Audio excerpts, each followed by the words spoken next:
Equal to 1/v plus 1/u, ये हम लोग को सिद्ध करना है। ये जनरली कभी कभी हम लोग का एग्जाम में पूछ लेता है, अवतल दर्पण में मैक्सिमम टाइम पूछता है, लेकिन कभी कभी उत्तल दर्पण में पूछ लेता है, और इसको देखना बहुत ही ज्यादा जरूरी।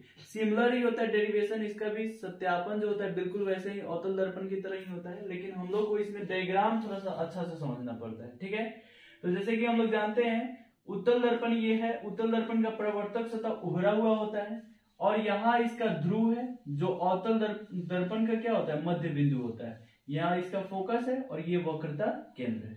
इसका डेफिनेशन ऑलरेडी हम लोग देख चुके हैं। अब हम लोग क्या करते हैं कि यहाँ पर एक वस्तु को ले लेते हैं जो अवतल दर्पण के प्रवर्तक सतह के सामने होगा, जो है ए बी एक वस्तु ले रही है। ठीक है, और इसका हम लोग को प्रतिबिंब बनाना है। प्रतिबिंब बनाने के लिए क्या करते हैं, इसमें हम लोग किरणों को लेते हैं, कम से कम 2 किरणें होनी चाहिए। एक लेते हैं प्रधान अक्ष के समानांतर, लेकिन इसमें हम लोग को इस डेरिवेशन को करने के लिए हम लोग को 3 किरणें लेने की आवश्यकता होगी। तो हम लोग जान रहे हैं प्रधान अक्ष के समानांतर लेते हैं तो वो किरणें जो है फोकस से जाती हुई प्रतीत होती है। इट मीन्स परावर्तन के बाद अगर उसको हम लोग उस किरण को देखें तो ऐसा प्रतीत होगा कि वो फोकस से जा रहा है। दूसरा किरण हम लोग ले लेते हैं ध्रुव पर। ठीक है, तो ध्रुव पर लेते हैं तो जितना कोण बनाकर ध्रुव पर आपतित होता है उतना ही कोण बनाकर क्या हो जाता है, अपवर्तित हो जाता है। यानी कोण आई और कोण आर इक्वल टू होता है, बिल्कुल इक्वल होता है ना। लेकिन प्रतिबिंब तब बनता है जब दोनों किरण जो है वो आपस में काटे। अब यहाँ पर एक किरण ऐसे जा रहा है, एक किरण ऐसे जा रहा है, तो एक दूसरे को तो वो काटेगा नहीं, तो फिर होगा कैसे, प्रतिबिंब बनेगा कैसे। तो इसको भी हम लोग क्या करते हैं, पीछे की ओर ड्रॉ करते हैं। तो इस बिंदु पर ये काटा और इसी बिंदु पर वस्तु का क्या हो जाएगा, प्रतिबिंब बन जाएगा। लेकिन प्रतिबिंब तो बन ही जाएगा, लेकिन अगर हम लोग को सिद्ध करना होता है, ठीक है, तो इसमें हम लोग तीसरा किरण भी लेते हैं। और किरण का प्रॉपर्टी हम लोग जान रहे हैं, एक अगर प्रधान अक्ष से समानांतर लेते हैं तो फोकस से जाता हुआ प्रतीत होता है। दूसरा अगर ध्रुव पर लेते हैं तो आपतन कोण और परावर्तन कोण, यानी आपतित किरण से जो कोण बनता है परावर्तन कोण दोनों समान होता है। और तीसरा अगर हम लोग लेते हैं केंद्र की तरफ, वक्रता केंद्र की ओर अगर किसी किरण को हम लोग लेते हैं तो हम लोग को पता है कि ये जो जब भी मतलब परावर्तन का जब भी किसी सतह से परावर्तन होता है तो उस समय अभिलंब खींचा जाता है। और हम लोग को पता है कि अगर वक्रता केंद्र से अगर परिधि पर कोई भी रेखा को खींचते हैं हम लोग तो वो सतह पर क्या होता है, लंबवत होता है, यानी अभिलंब ही बन जाता है। और ये भी हम लोग को पता है कि अगर अभिलंब पर ही अगर आपतित किरण होता है तो वो उसी पथ पर वापस लौट जाता है। ठीक है, तो ये किरण को अगर हम लोग आगे तक बढ़ा देते हैं ये वक्रता केंद्र के पास चला जाएगा, जो अभिलंब का भी हम लोग का काम करेगा। और ये तीसरा किरण हो गया, और यहाँ पर हम लोगों का प्रतिबिंब निर्माण हो जाएगा। बस ध्यान रखना है कि तीनों किरण एक ही बिंदु से जाना चाहिए। और वैसे भी ये नियम होता है कि अगर किरण को हम लोग कहीं से भी लें, प्रतिबिंब जो है इसी स्थान पर बनेगा। चाहे किरण आरेख समानांतर ले, ध्रुव पर ले, चाहे वक्रता केंद्र पर ले, किरण वहीं पे बनेगा। लेकिन सत्यापन करने के लिए हम लोग को इसको लेना पड़ेगा। अब क्या करते हैं, इसमें जब भी हम लोग सत्यापित करते हैं तो 4 त्रिभुज को यूज करते हैं, 4 त्रिभुज का उपयोग करते हैं। इसमें 4 त्रिभुज कौन कौन सा हो जाएगा, तो पहला त्रिभुज ये हम लोग लेंगे ए बी और पी, ये बिंदु हम लोग का पी है तो पी लेंगे इसको, ए बी पी। और दूसरा ये जो प्रतिबिंब बना है उसका नामकरण ए डैश बी डैश कर देते हैं। ये वाला जो बिंदु है इसको डी ले लेते हैं हम लोग, ठीक है, जिसके कारण जो त्रिभुज है हम बनाने में हम लोग को सहायता हो जाएगा। तो दूसरा पहला त्रिभुज हम लोग ये लेंगे ए बी और पी, और दूसरा त्रिभुज लेंगे ए डैश बी डैश पी, और ये दोनों को समरूप सिद्ध कर देंगे। और पता है समरूप त्रिभुज हो जाता है तो उनकी संगत भुजाओं का अनुपात क्या होता है, बराबर होता है। दूसरा यहां पर ध्यान से समझना, दूसरा जो त्रिभुज लेंगे उसमें लेंगे ए बी और सी, ये वाला त्रिभुज लेना है, ए बी और सी, ये वाला त्रिभुज लेना है। ठीक है, दूसरे टर्म में जब हम लोग सर्वांग सिद्ध करते हैं तो एक ऑर्डरली समझ रहे हैं। उसके बाद उसके साथ कौन सा त्रिभुज लेंगे, तो ए डैश बी डैश और सी लेंगे, उसको भी सर्वांग सिद्ध कर देंगे हम लोग। जैसे ही सर्वांग सिद्ध हो जाता है उसके बाद हम लोग को सिद्ध करने में क्या हो जाता है, बहुत ही आसानी हो जाता है। तो ये हम लोग क्या करते हैं, पहले हम लोग चलते हैं, सबसे पहले ये जब भी हम लोग इसको सिद्ध करते हैं उस समय कुछ हम लोग इसमें मानने का काम करते हैं। जो भी हम लोग दर्पण में लिए हुए हैं उसको मानने का काम करते हैं। तो माना कि में क्या लिखेंगे हम लोग, यही दर्पण में जो भी हम लोग डिराइव किए हैं उसको लिखेंगे। लिखेंगे क्या, माना कि एमएन एक उत्तल दर्पण है जिसका ध्रुव P, फोकस F, वक्रता केंद्र C, ध्रुव से वस्तु के बीच की दूरी U और ध्रुव से प्रतिबिंब के बीच की दूरी V, फोकस दूरी छोटा f। ये सब हम लोग मान लेंगे। इसमें U लेंगे हम लोग वस्तु दूरी, वस्तु दूरी, ये माना कि में लिखना पड़ेगा। और V लेंगे किसको, प्रतिबिंब दूरी, और F किसको लेंगे हम लोग, फोकस दूरी। ठीक है, अब ये तीनों का यूज करेंगे हम लोग आगे चलकर, लेकिन ये माना कि में लिख लेना है। क्या मानेंगे हम लोग, माना कि एमएन एक उत्तल दर्पण है जिसका ध्रुव, और ब्रैकेट में लिख लेना है P, ध्रुव P है, फोकस F, वक्रता केंद्र C, वस्तु दूरी U, प्रतिबिंब दूरी V तथा फोकस दूरी छोटा f है। इतना कर लेने के बाद अब क्या करते हैं हम लोग, यहाँ पे त्रिभुज में चलते हैं। अब बताएं पहले त्रिभुज हम लोग कौन कौन सा लेंगे पेयर में, तो A, B और P लेंगे। त्रिभुज A, B, P तथा, और इसके साथ कौन सा त्रिभुज लेना है, A dash B dash P, A dash B dash P में। ठीक है, अब ये दोनों को समरूप हम लोग को सिद्ध करना है, और समरूप का नियम पता है, सभी के सभी कोण क्या होने चाहिए, समान होने चाहिए। तो यहाँ पर देखो सब कोण कैसे समान करेंगे, ये दोनों त्रिभुज में देखो, तो ये लंबवत है, प्रधान अक्ष की ये वस्तु क्या है, लंबवत है, तो यहाँ 90 डिग्री कोण बन गया। इसमें भी क्या है, ये लंबवत है, तो एक कोण तो पहले ही हम लोग का बराबर हो गया। दूसरा कोण बराबर कैसे हो रहा है उसको ध्यान से समझना है। यहाँ देखो ये है कोण I और यहाँ पर ये क्या है, कोण R, और अब मतलब परावर्तन के नियम से हम लोग जानते हैं कोण I बराबर क्या होता है, कोण R, ये एक नियम।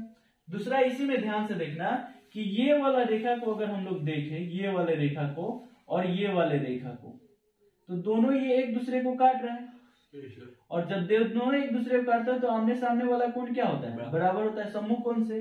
तो ये कोण R है, तो ये भी क्या हो जाएगा, कोण R, और इसलिए ये कोण I और कोण R क्या हो जाएगा, बराबर है, क्योंकि ऑलरेडी वो बराबर है। ठीक है ना, तो उसी को हम लोग को लिख लेना है। क्या लिखना है, तो एंगल ABP बराबर है angle A dash B dash P, A dash B dash P, और ये किसके इक्वल टू है, 90 डिग्री के। ठीक है, तथा अगर हम लोग इसको बराबर करते हैं तो ये वाला एंगल है APB, एंगल APB, और इक्वल है किसके, ये वाला angle A dash P B dash. ठीक है, और ये कैसे बराबर है, तो परावर्तन का हम लोग नियम लगाए हैं, परावर्तन के नियम से। और हम लोग त्रिभुज का नियम जानते हैं कि अगर किसी त्रिभुज में, ठीक है, दो कोण बराबर है तो तीसरा कोण अपने आप क्या हो जाता है, बराबर हो जाता है। इसीलिए तीसरा कोण क्या है हम लोग का, ये वाला एंगल है, और इसमें का ये वाला, यानी BAP, एंगल BAP, और इक्वल होगा एंगल, ये वाला एंगल को क्या बोलेंगे, B dash A dash P, B dash A dash P। जब तीनों कोण बराबर होता है तो दोनों त्रिभुज क्या हो जाता है, समरूप। इसीलिए त्रिभुज ABP और समरूप हो जाएगा त्रिभुज A dash B dash P, और जब ये हो गया तब तो उसके संगत भुजाओं का अनुपात बराबर हो जाएगा। तो क्या बराबर होगा, तो इसका लंब ले लेते हैं, इसका लंब क्या हो जाएगा, AB, और उस त्रिभुज का लंब क्या हो जाएगा, A डैश B डैश। अब इसमें आधार क्या हो जाएगा हम लोग का, BP हो जाएगा ना, ये B है हम लोग का BP, और इसका आधार क्या हो जाएगा, B dash P, B dash P। ये वाला हम लोग का P बिंदु है, जो ध्रुव था ना वो P बिंदु है, याद रखना है। ठीक है, P बिंदु है, इसको मान लेते हैं फर्स्ट इक्वेशन। अब सिमिलर हम लोग क्या करेंगे, ध्यान से देखना, इस त्रिभुज को समरूप सिद्ध करेंगे। ये वाला त्रिभुज एक A, B और C को, और दूसरा त्रिभुज A dash B dash C को। अब समरूप जो है, जब एक ही काम, जैसे अभी समरूप सिद्ध किए हैं, फिर से एक बार और समरूप सिद्ध करना हो ना, तो उसमें बस तुम समझ लो, और लैंग्वेज में लिख देते हैं सिर्फ, इसी प्रकार और काम हमारा चल जाता है। तो तुम समझ लो कि कैसे समरूप होगा। दो कोण कम से कम बराबर करने हैं, तो देखो एक कोण यहाँ पर हम लोग का 90 डिग्री है, और इधर से देखना है A dash B dash C में, ये वाला कोण 90 डिग्री है, पहला कोण ऑलरेडी बराबर। और दोनों त्रिभुज में देखो A, B और C में ये वाला, और a dash b dash c में देखो ये कोण जो है वो कॉमन है, तो कॉमन कोण तो ऑलरेडी बराबर होता है, तो दो कोण बराबर तो तीसरा कोण भी क्या हो जाएगा बराबर, और जब बराबर तो दोनों त्रिभुज क्या हो जाएगा समरूप। तो यहां पर लिख देंगे इसी प्रकार त्रिभुज ए बी सी समरूप हो जाएगा त्रिभुज ए डैश बी डैश सी के। और फिर उसी प्रकार जब समरूप है तो उसके संगत भुजाओं का अनुपात क्या हो जाएगा बराबर, तो इसके संगत भुजाएं क्या है ए बी और इसकी संगत भुजाएं क्या है ए डैश बी डैश, लंब बटा लंब। और आधार लेते हैं, इसका आधार क्या होगा बी से सी, बी सी होगा और इसका आधार क्या होगा बी डैश सी।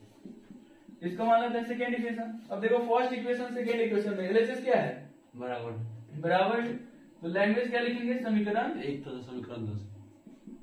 समीकरण 2 से एलएचएस बराबर, it means A B A dash B dash ये दोनों का बराबर है तो आरएचएस भी बराबर हो जाएगा, इट मींस बीपी अपॉन क्या हो जाएगा बी डैश पी और is equal to BC upon B dash सी।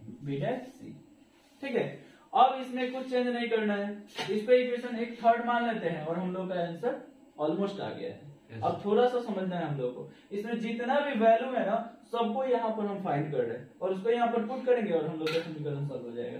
वो क्या देखो जो जो यहाँ पर दिया हुआ है इसमें वो उसका वैल्यू हम फाइंड कर रहे हैं इस सिंबल के रूप में UVF के रूप में। जैसे हम लोग को BP निकालना है, BP चाहिए तो B से P के बीच की दूरी देखो है क्या B से P क्या है वस्तु दूरी और LHS में है तो LHS वाला दूरी सभी क्या हो जाती है ऋणात्मक, तो माइनस U हो जाएगा वस्तु दूरी। और क्या चाहिए B डैश P चाहिए, तो B डैश P क्या है देखो B डैश P बहुत प्रतिबिंब दूरी और प्रतिबिंब दूरी और RHS में जाएगा तो प्लस में लेंगे तो क्या हो जाएगा प्लस B। अब BC निकालना है हम लोग को BC, तो BC देखो क्या है ध्यान से देखना है, B से नहीं BC चाहिए तो B से C के बीच की दूरी इतना दूरी निकालना है। तो कोई भी दूरी हम लोग कहाँ से मापते हैं ध्रुव से, तो इसको दो भाग में बांट देते हैं ध्रुव को कंपैरिजन करते हुए इसका दूरी और प्लस इसका दूरी दोनों को दूरी को जोड़ देंगे तो पूरा BC आ जाएगा। तो इसका दूरी क्या है बताओ वस्तु दूरी है और वस्तु दूरी हम लोग कौन सी में लेते हैं माइनस में, तो माइनस U हो गया।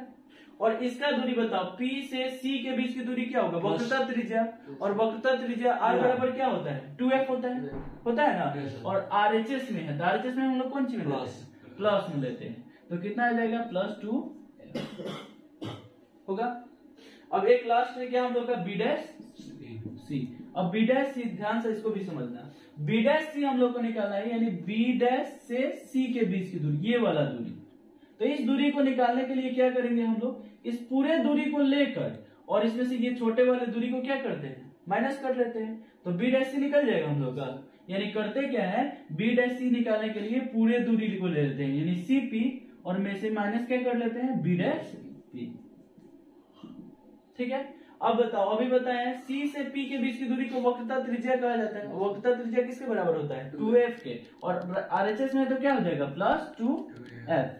अब क्या है B डैश P ये प्रतिबिंब दूरी है और प्रतिबिंब दूरी को V से लिखते हैं और RHS में तो प्लस में लेंगे, लेकिन यहाँ का माइनस प्लस माइनस क्या हो जाएगा -B हो जाएगा। अब सभी वैल्यू को क्या करना है हम लोग को इसमें पुट कर देना है, रख देते हैं क्या होगा बताओ BP का। अच्छा जब इसको सॉल्व करना है ना तो इसके नीचे बॉल के साथ लिखना है, और क्या है बताओ BC कितना है हम लोग का सर नहीं आ रहा है -U+2 सर नहीं आ रहा है क्या हो गया नहीं आ रहा है क्या चीज।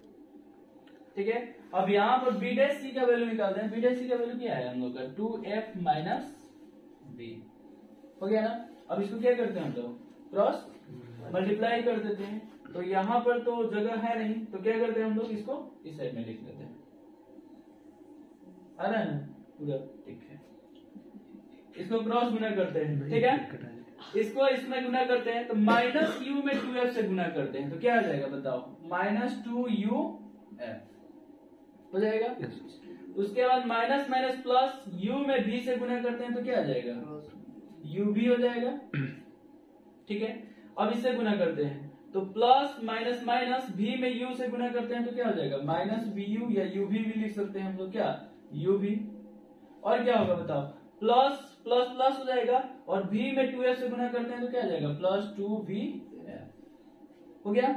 अब क्या करते हैं हम लोग, जो भी माइनस वाला है उसको प्लस में लाने की कोशिश करते हैं, क्योंकि हम लोग का रिजल्ट वैसे भी प्लस में है, तो प्लस में लाने की कोशिश करते हैं। तो देखो ये माइनस में है तो इसको इधर ला लेते हैं, और ये माइनस में है तो इसको उधर ले जाते हैं। तो देखो यूबी और यहाँ प्लस यूबी, इधर आएगा तो प्लस यूबी हो जाएगा, तो यूबी यूबी कितना हो जाएगा 2ub, ठीक है। यहाँ 2bf ऑलरेडी हम लोग का है, और ये माइनस इधर आएगा तो प्लस 2uf हो जाएगा। 2 कॉमन ले लेते हैं, तो ub इज इक्वल टू 2 इधर से भी कॉमन ले लेते हैं, तो क्या हो जाएगा बताओ, vf प्लस 2uf, 2 कॉमन ले चुके हैं, 2 से 2 कैंसिल आउट हो गया, क्या आ गया हम लोग का uv vf प्लस uf। अब क्या करते हैं हम लोग, दोनों तरफ uvf से भाग देते हैं, भाग देने पर भाग देते हैं दोनों तरफ, तो क्या हो जाएगा बताओ, ub upon uvf is equal to vf upon uvf और plus uf upon uvf। Cancel out करो, u से u, b से b, और यहाँ b से b, f से f, u से u और f से f। क्या बच गया हम लोग का result, 1/f is equal to 1/u plus 1/b। यही हम लोग का क्या है, दर्पण सूत्र, जो उत्तर दर्पण में हम लोग का प्रूफ हो गया। ठीक है, समझ आएगा।